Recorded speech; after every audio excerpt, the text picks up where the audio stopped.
नमस्कार, news state पर आप सभी का बहुत स्वागत है। जी हां, ठगी का जाल और अब एआई का भी इस्तेमाल, क्योंकि डिजिटल ठगी के मामले लगातार बढ़ रहे हैं। डिजिटल अरेस्ट करके लोगों की गाढ़ी कमाई साफ कर दी जा रही है। जिंदगी भर की कमाई चंद घंटों और मिनटों में ही जो ठग हैं, साइबर अपराधी हैं, वो सफा चट कर दे रहे हैं।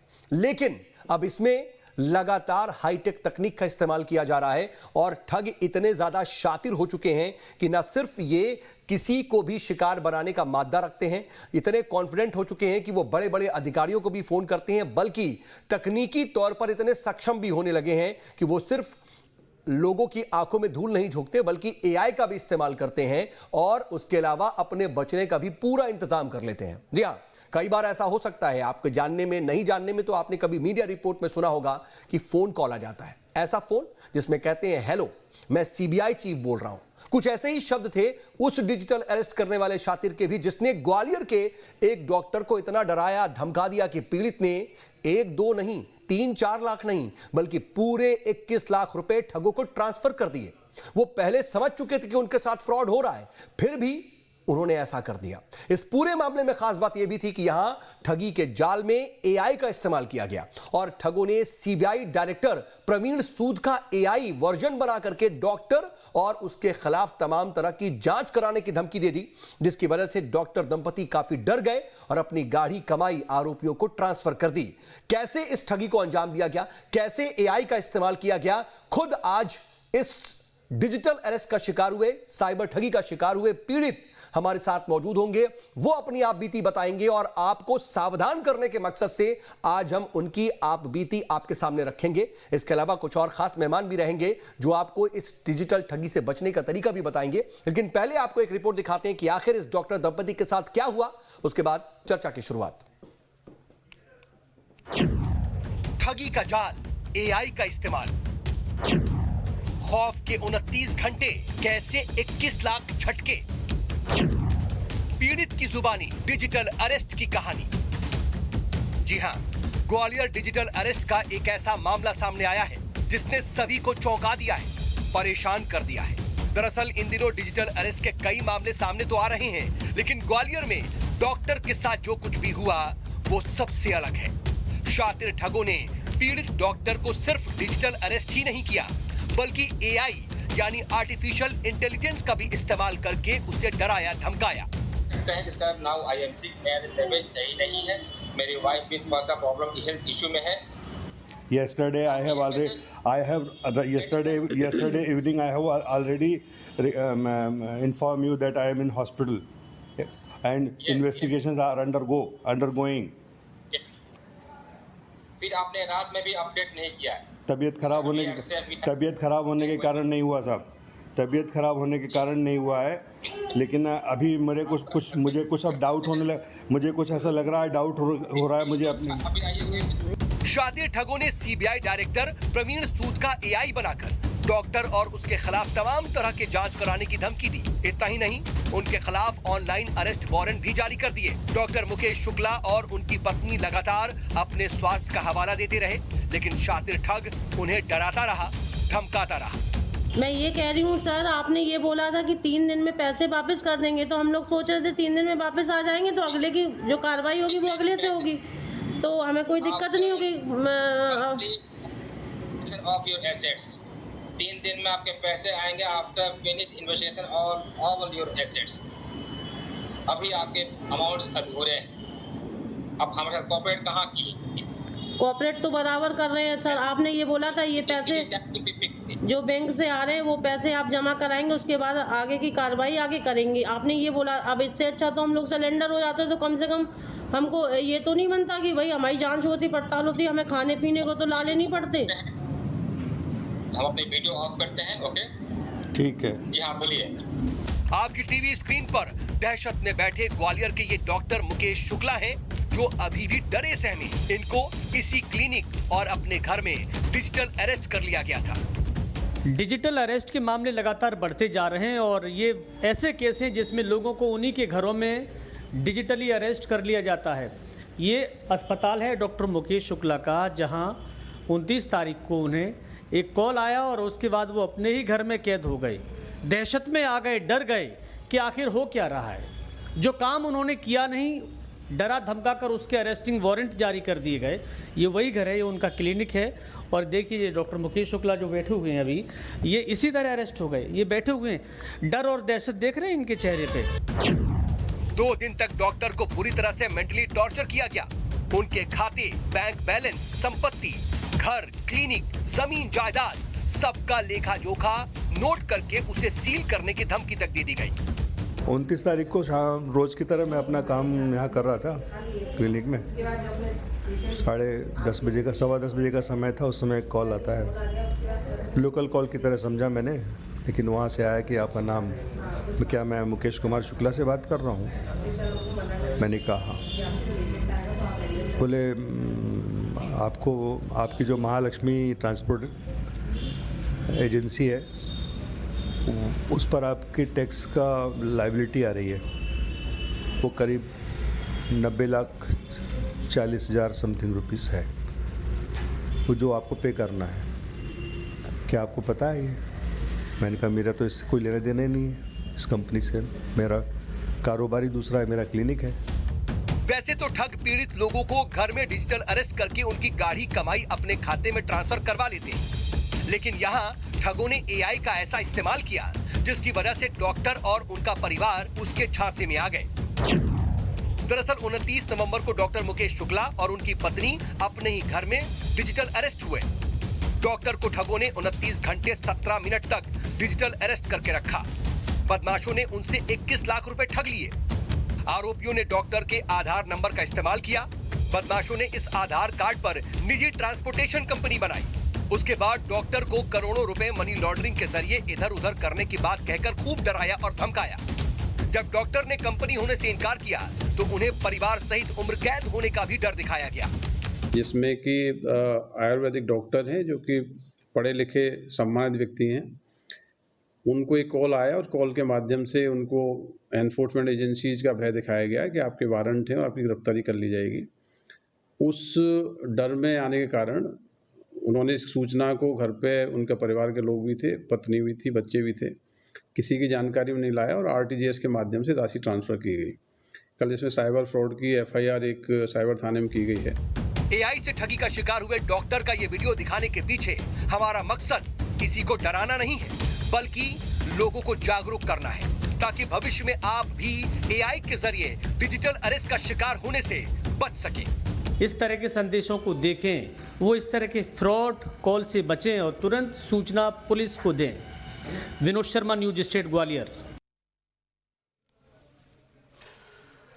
तो आपने देखा कि आखिर किस तरीके से डॉक्टर मुकेश शुक्ला उस ठग से बात कर रहे हैं और उसका हमने एक अंश भी आपको दिखाया और आपको अंदाजा हो गया होगा कि कैसे सीबीआई डायरेक्टर प्रवीण सूद का वो एआई वर्जन था। आप सोचिए कितनी ज्यादा तकनीक तेज गति से आगे बढ़ रही है कि ये ठग बाकायदा देश के सीबीआई डायरेक्टर प्रवीण सूद का एआई वर्जन बना लेते हैं और ऐसा लगता है कि वो बात कर रहे हैं। इससे बचने की और सतर्क रहने की जरूरत है। हम पहले अपने मेहमानों से आपका परिचय करा देते हैं, उसके बाद चर्चा शुरू करते हैं और हमारे साथ डॉक्टर मुकेश शुक्ला भी खुद मौजूद हैं, उनसे परिचय कराते हैं।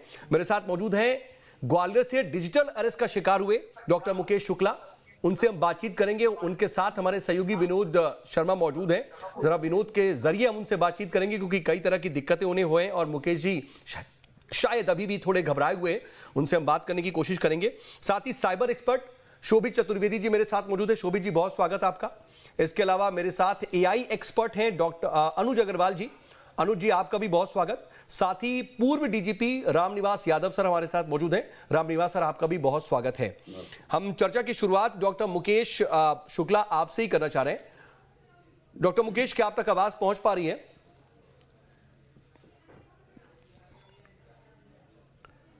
चलिए, शायद अभी उनसे थोड़ा संपर्क टूट गया, उनसे दोबारा हम जोड़ने की कोशिश करते हैं। लेकिन अनुज अग्रवाल, अनुज जी, आपसे मैं समझना चाह रहा हूं, हम देख रहे हैं एक ऐसे आदमी से वीडियो कॉल पर डॉक्टर मुकेश शुक्ला बात कर रहे हैं जो हूबहू सीबीआई डायरेक्टर प्रवीण सूद जी जैसा लग रहा है। वो बिल्कुल हाव भाव के साथ, बातचीत के साथ उन्हें डरा रहा है, धमका रहा है, उनके बातों का प्रॉपर जवाब दे रहा है। कई बार होता है ना कि कोई कैरिकेचर हो या फिर कोई एआई वर्जन हो तो उसको रटा रटाया जवाब होता है, ऐसा नहीं, बाकायदा वो बातचीत कर रहा है। इस तरह के एआई वर्जन बनाने में जहां तक कि मैंने पढ़ा है कि कुछ घंटे लगते हैं, किसी का भी, चाहे आपका, मेरा, किसी का भी, अगर हम बातचीत करें या वीडियो उसकी हमारे पास हो तो कुछ घंटों में हम एआई वर्जन किसी का भी बना सकते हैं। तो सर इस प्रोसेस में कितना समय लगता है और कितना इसमें खर्च आता है? देखिए, बहुत अच्छा प्रश्न आपने किया और बहुत ही महत्वपूर्ण विषय हो चुका है ये। इस प्रकार के वर्जन बनाने में आजकल आप समझिए कि समय कुछ लगता ही नहीं है। ऐसे ऐप और ऐसे मॉडल्स ऑलरेडी अवेलेबल हैं जहां आप चंद तस्वीरें और आवाज के कुछ सैंपल देकर उस एआई मॉडल से किसी भी तरह का अपना वीडियो या ऑडियो बना सकते हैं। और जिसे हम लोग कहते हैं मशीन लर्निंग के माध्यम से, ये जैसे चैट जीपीटी एक बहुत ही कॉमन, सभी लोग जान रहे हैं आजकल। बिल्कुल। तो इस तरह के सॉफ्टवेयर को उसमें इंटीग्रेट करके उसको पूरी तरह से इंडिपेंडेंटली बात करने वाला बॉट बनाया जा सकता है। जैसे इस पर्टिकुलर केस में आपने बताया कि डॉक्टर साहब ने बहुत सारी बात की, सवाल किए या कुछ भी जवाब दिया, तो उनको बाकायदा उस ह्यूमनाइड रोबोट ने जो एआई के माध्यम से बनाया गया था कुछ ऐसे जवाब भी दिए जिससे वो कहीं ना कहीं कन्विंस हुए। या सर ऐसे में तो एक फीडबैक दिया जाता है ना, कहीं फीड किया जाता है। सिर्फ चैट जीपीटी से सिर्फ ऐसा नहीं कि वो जनरल बातचीत का, आप कैसे हैं, मैं ठीक हूं, आज का वातावरण कैसा है, आज का मौसम बहुत अच्छा है, इस तरह के जनरल सवाल तो होते हैं।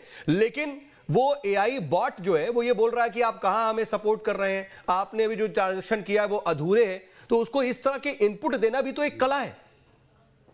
ये मशीन लर्निंग से ऐसे बहुत सारे बॉट ऑलरेडी बन चुके हैं। जो लोग एलेक्सा वगैरह यूज करते हैं वो भी इस तरह से उससे कॉन्वर्सेशन कर सकते हैं। हाँ। कई बार जवाब बहुत मौजूद आता है, कई बार नहीं भी आता है। ठीक है, तो ये सब चीजें आजकल। ठीक है सर, मैं आता हूं अनुज सर आपके पास, लेकिन डॉक्टर मुकेश शुक्ला मेरे साथ जुड़ चुके हैं। डॉक्टर शुक्ला, बहुत स्वागत है आपका न्यूज स्टेट पर। और मैं सबसे पहले तो आपसे पूछना चाहूंगा कि डॉक्टर मुकेश, आप ठीक हैं, परेशान तो नहीं है, बातचीत करने की स्थिति में अपने आप को महसूस कर रहे हैं? सर बताएं।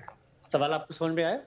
सवाल ये है आपसे ये सवाल पूछा जा रहा है कि आप ठीक हैं, परेशान तो नहीं है, कहीं कोई दिक्कत तो नहीं? फिलहाल अपने आप को एडजस्ट कर लिया है मानसिक रूप से। तो सर हम पूरी तरीके से आपका दर्द समझ सकते हैं, आपकी मानसिक स्थिति समझ सकते हैं। न्यूज स्टेट लगातार अवेयर भी फैला रहा है डिजिटल अरेस्ट को लेकर के। कई हमने रिपोर्ट्स दिखाई हैं सर, कई तरीके के दिखाए हैं आप लोगों को अवेयर करने के लिए ही। लेकिन ये जो ठग हैं इतने शातिर हैं कि आप जैसे वेल इक्विप्ड या पढ़े लिखे लोगों को भी वो शिकार बना देते हैं। मैं सर एक चीज समझना चाह रहा हूं, आपकी बातचीत जब हमने देखी तो हमने ये देखा कि आपको कहीं ना कहीं एक शक हो गया था कि भाई मेरी तो कोई ऐसी ट्रांसपोर्ट कंपनी नहीं है, कहीं आप ये पैसे वापस तो नहीं करेंगे। आप ये बोल भी रहे हैं कि मुझे लग रहा है कि मेरे साथ फ्रॉड हो रहा है।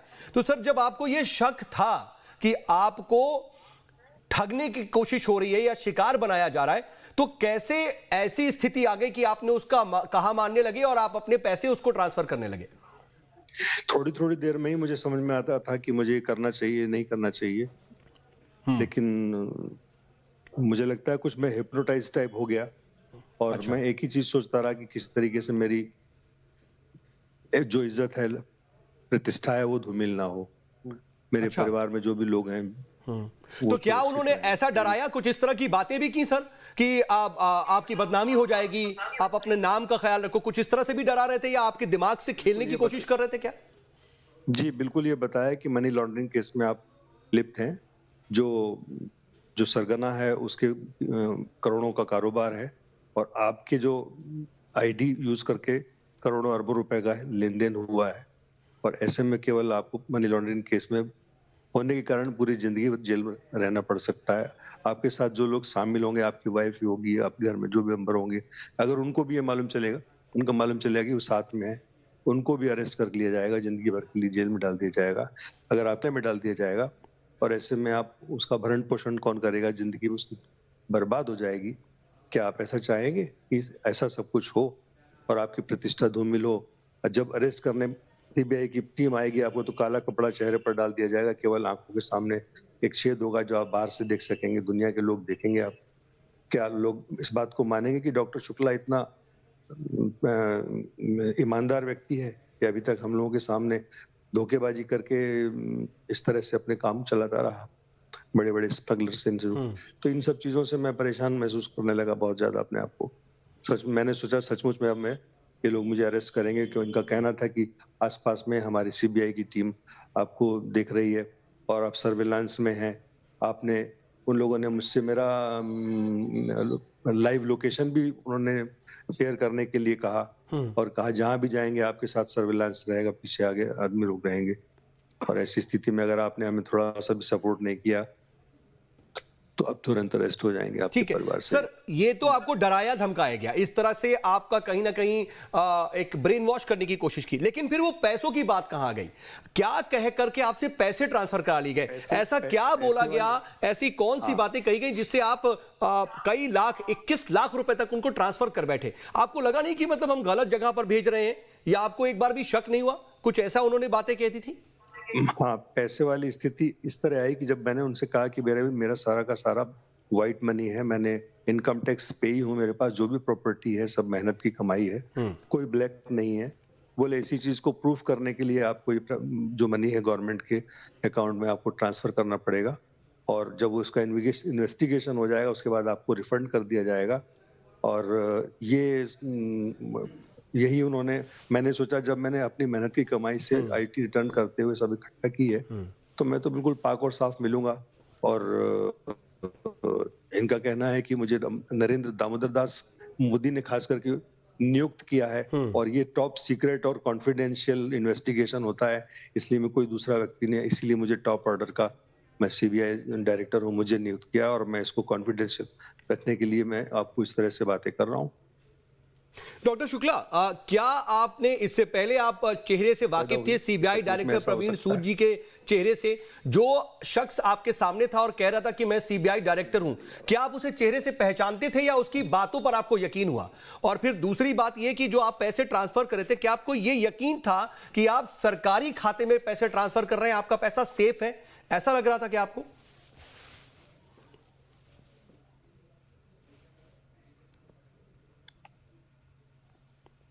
डॉक्टर शुक्ला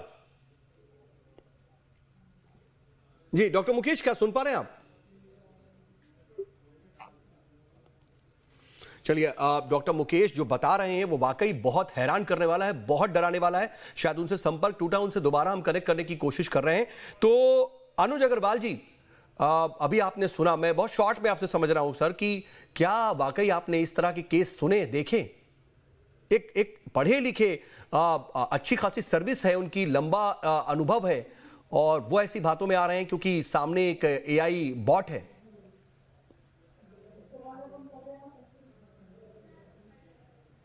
अनुज जी, आप अगर आपने म्यूट किया तो अनम्यूट कर दिए। मैं आपसे और दूसरे चैनल्स पे लगातार इस तरह के मामलों पर चर्चा कर रहा हूँ। इसमें एक प्रकार से हिप्नोटिज्म का प्रयोग लगातार कर रहे हैं। ये जो अपराधी हैं बहुत शातिर किस्म के हैं। और ये जो हैं तुरंत प्रभाव डालकर जो भी विक्टिम है उनको अपने मेंटल कंट्रोल में ले लेते हैं और फिर काफी उन्हें थका देते हैं। और सोशल इंजीनियरिंग, जैसा कि डॉक्टर साहब ने भी बताया कि भाई समाज में आपकी प्रतिष्ठा धूमिल होगी, और समाज में प्रतिष्ठा से बड़ा तो कुछ भी नहीं है, पैसा तो कोई भी चीज नहीं है, और आपको तो वापस मिल जाएगा। और उसके साथ एआई का जो एक ये खतरनाक मिश्रण सामने आया है, बिल्कुल सर, इसमें कि हूबहू वही चेहरा, वही वर्दी, वही तरह का माहौल जब सामने आता है और आप बात कर पाते हैं उस बॉट से, एआई बॉट से, ठीक है, जो कि मशीन लर्निंग से चल रहा है, ठीक है, तो कोई गुंजाइश बचती नहीं है, चाहे आप कितने भी ट्रैप हो जाता है इंसान। शोभित चतुर्वेदी जी, आप तो साइबर एक्सपर्ट हैं, बहुत मामले आपने देखे होंगे, और डिजिटल अरेस्ट पे मुझे यकीन है कि आप कहीं ना कहीं स्टडी कर रहे होंगे कि, और मेरी जो स्टडी इतनी हमने लगातार इतनी चर्चाएं कर ली हैं, दिखता है कि मोटे तौर पर या तो किसी मामले में डरा धमकाकर, चाहे वो ड्रग्स का केस हो, मनी लॉन्ड्रिंग का केस हो, या फिर ईडी सीबीआई लगा करके या डराया जाता है, या कोई बड़ा लालच दिया जाता है। ऐसे केसेस आ रहे हैं। लेकिन ये जो एआई का इस्तेमाल था, जो डॉक्टर मुकेश अपनी आप बीती बता रहे कि हिप्नोटिज्म और फिर उनकी प्रतिष्ठा की बात, ये जो एआई का एक मिश्रण है, ऐसा आपने केस देखा इससे पहले? ये हैरान नहीं करता है बहुत?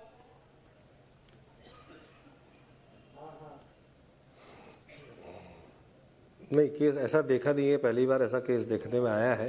पर बशर्ते बात यही है कि ये एक्चुअली साइकोलॉजिकल अरेस्ट है। ये व्यक्ति को साइकोलॉजिकल घेरते हैं, उनको डराते हैं। जैसे आपने देखा आगरा में केस हुआ था जिसमें एक महिला को उसकी बेटी की माँ को फ़ोन आता है और कहते हैं कि आपकी बेटी जो है वो सेक्स रैकेट में पकड़ी गई, और वो महिला उस बात को सुन के उनका हार्ट फेल हो गया। और ऐसे कई है जिसकी आपका लड़का है वो ड्रग्स में फंसा गया, आपका पार्सल है उसके अंदर ये मिला। तो कहीं ना कहीं आप देखिए कि व्यक्ति जो उस समय ऑनलाइन है वो उस कॉल पे वो आप अपनी उन बातों में आ जाता है और कहीं ना कहीं परेशान होता है। मेरा कहना पिछले एक हफ्ते से सभी से यही है कि अगर कोई भी ऐसा कॉल आता है या कोई भी ऐसी आपके साथ घटना हो रही, तो सबसे पहले आप इंटरनेट बंद कर दें, मोबाइल का और वाईफाई का, घर का। अगर वाकई पुलिस होगी, वाकई अगर आपने कोई ऐसा काम किया होगा तो आपके मोबाइल पे कॉल आएगा। टेलीफोनिक में मैं आपको बता रहा हूँ ना, ये सोशल मीडिया इन्वेस्टिगेशन है। अगर आप वाईफाई इंटरनेट बंद कर देंगे तो आपके मोबाइल पे कॉल आएगा या आपके घर पे पुलिस आएगी, तो आप तभी समझ जाए कि ये आपके साथ एक फ्रॉड हो रहा है। मैं पिछले 7 दिन से लगातार वृद्धजनों और ऐसे सारे साथ कार्यशालाएं कर रहा हूँ भोपाल मध्य प्रदेश के साथ में, और यही समझा रहा हूँ, यही बता रहा हूँ व्यापारी संघ में भी हर जगह कि आप इंटरनेट बंद कर दें। अगर कहीं भी आपको लगता है कि प्रधानमंत्री नरेंद्र मोदी भी इसको लेकर के मन की बात पे चिंता जाहिर कर चुके हैं, लेकिन हम सिर्फ बचने का रास्ता ढूंढ रहे हैं।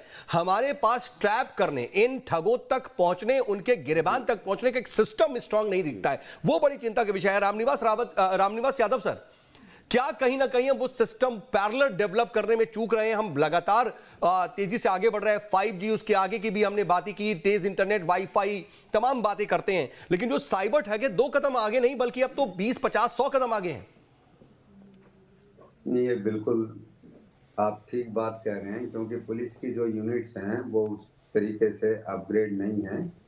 और एक जैसे जो अभी शोभित जी ने बताया कि एक इसका सबसे पहले बचाव का तरीका ये है कि आप उसके मनोविज्ञान के दबाव में नहीं आए। जैसे जो सामने फोटो दिखाया जा रहा है वो प्रवीण सूद जी से, क्योंकि अब हर आदमी प्रवीण सूद को तो जानते नहीं है कौन है क्या है, उनका मात्र नाम ले लिया और साथ में उस तरीके से इस्तेमाल कर लिया। तो सबसे पहले ये है कि आप दबाव में ना आए मानसिक रूप से भी। और नहीं सर, मैं ये बात तो समझ रहा हूं, चाहे वो शोभित चतुर्वेदी जी हो, आप भी हो या अनुज अग्रवाल हो, सब लोग यही बता रहे हैं कि ऐसे बचिए और इन बातों में मत आइए, अपने आप को थोड़ा सा स्ट्रेंथन कीजिए। सवाल ये है कि आखिर उसका बचाव का जो तरीका है, पुलिस को स्मार्ट बनाना है, वो तरीका कैसे डेवलप हो, इसका एक सिस्टम कैसे डेवलप हो? उसके लिए ये है कि हमें जो है, जो एक प्रकार से नई जो ब्रांच है कि साइबर सिक्योरिटी की ब्रांच है, उसमें well qualified, well trained engineers, जिसमें कि हम वो पुराने सिस्टम से नहीं ले सकते कि पुराने वही ढर्रे के भर्ती किए सब इंस्पेक्टर उन्हीं से साइबर क्राइम कराया, वो नहीं चलेगा, क्योंकि ये बहुत एडवांस। सर, बहुत टू द पॉइंट बात समझना चाह रहा हूं। क्या अभी जो साइबर सेल बने हुए हैं या साइबर सेल डेस्क हर एक थाने में है, क्या वो उतने सक्षम है इस तरह के मामले को निपटाने में, या उसमें बहुत सुधार की जरूरत है? बिल्कुल भी सक्षम नहीं है, उनको एक सामान्य ज्ञान है, उतना ही है बस, कोई उसमें इतनी एक्सपर्टीज नहीं है। और ये पूरे देश के लिए चिंता का विषय कि वो एक प्रकार से बहुत तो सर ऐसे मामलों में हम कई बार सुनते हैं कि साइबर ठगों को पकड़ लिया, उनके जाल तक पकड़ लिया, या कई पैसे जो है सीज कर लिए या इतने पैसे रिकवर कर लिए, तो वो रिकवरीज कैसे हो रही हैं? वो सिर्फ तुक्का है या फिर जो ट्रांजैक्शन बीच में होता है उसको स्टॉप कर दिया जाता है, वही रोक दिया जाता है, वही रिकवरी है, या वाकई उन तक, उनके गिरबान तक, उनके मेन सेंटर पॉइंट तक पहुंच पा रहे हैं हम? नहीं, मेन सेंटर पॉइंट तक भी पहुंच सकते हैं, ऐसी बात नहीं, लेकिन मैं कह रहा हूँ जिस प्रकार से ये आगे बढ़ रहे हैं उस प्रकार से हमारी जो ब्रांच है उसको कि मान लीजिए उसका नंबर मोबाइल ट्रेस हो जाता है, मोबाइल ट्रेस होने के बाद वो किसका नंबर है उसको बैक एंड पे जाके पकड़ लेते हैं, वो बात ठीक है। लेकिन वो किसी एक दो, जैसे मान लीजिए दिल्ली के अंदर है, मुंबई के अंदर है या भोपाल के अंदर है, लेकिन यदि ठगी, या ग्वालियर शहर भी है, लेकिन यदि दतिया में ठगी होती है तो उसका क्या करेंगे? ठीक बात कह रहे हैं, शिवपुरी में ठीक बात कह रहे हैं आप। और सर, इसमें तो यही है कि आपने जो बात कही कि वेल इक्विप्ड और काफी ज्यादा क्वालिफाइड लोगों को रखना पड़ेगा, वो बहुत जरूरत है। लेकिन मैं सर आता हूं आपके पास, डॉक्टर मुकेश हमारे साथ दोबारा जुड़े हुए हैं। मुकेश सर, मैं वहीं से शुरू करना चाह रहा हूं जहां से हमारी बात खत्म हुई, कि जब पैसे ट्रांसफर करने की बात आ रही थी तो क्या आप ये जान रहे थे कि सामने वाला जो व्यक्ति अपने आप को सीबीआई डायरेक्टर बना रहा है, तो क्या आपको लग रहा था कि आप पहले से जानते थे कि प्रवीण सूद कौन है या सीबीआई डायरेक्टर कौन है, उसके शक्ल ऐसे पहचानते थे? और क्या आप जो पैसे ट्रांसफर कर रहे थे आपको यकीन था कि आप सरकारी खाते में पैसे दे रहे हैं, सेफ अकाउंट में भेज रहे हैं? पास 3 लेटर्स समय समय पर बीच में उसने भेजे, जिसमें सबसे पहला अरेस्ट और फ्रीज लेटर अच्छा, था। ओके। और वो भी सुप्रीम कोर्ट के लेटर पैड पर था। तो एक तो उसे देखकर मैं दहशतमंद हो गया, जिसमें मेरा और मेरी वाइफ का नाम था, उसके साथ आधार नंबर भी था। एक तो वो लगा मुझे। उसके बाद दूसरा एक लेटर भेजा उन्होंने कि जो आप रुपए भेज रहे हो इस एड्रेस पर भेजोगे, और आफ्टर सर ठीक है, मैं थोड़ा समय की कमी है, मैं आपसे बात करूं, मुझे लगता है जितनी बात पूछनी चाहिए आप कम पड़ जाएगी, लेकिन मैं आपसे बात कर रहा हूं। उस बीच ये जरूर समझ में आ रहा है कि पहली बात तो इस तरह के इन्वेस्टिगेशन से बचना चाहिए। कोई सोशल मीडिया इन्वेस्टिगेशन नहीं होती है, कोई पुलिस ऐसा नहीं करती है, और पैसे ट्रांसफर करने और पैसों की बात कहीं पर भी आए तो पहले और सतर्क हो जाइए। पूरी संवेदना है सर हमारी आपके साथ, और उम्मीद करते हैं कि आप वैसे तो आपकी प्रतिष्ठा को कोई दाग नहीं लगा सकता, लेकिन आपके जो पैसे गए या फिर जो आपकी मानसिक कहीं ना कहीं प्रताड़ना आपको झेलनी पड़ी, उससे भी आप रिकवर हो और आपका पैसा भी रिकवर हो, यही आशा करते हैं। हमारे साथ जुड़ने के लिए और ये अपना अनुभव था साझा करने के लिए बहुत बहुत शुक्रिया। कुल मिलाकर के सावधानी सबसे ज्यादा जरूरी है, वो तो है, लेकिन प्रशासन को भी बहुत स्ट्रांग होना होगा। आज उसकी सबसे ज्यादा जरूरत आन पड़ी है। एक छोटा सा ब्रेक।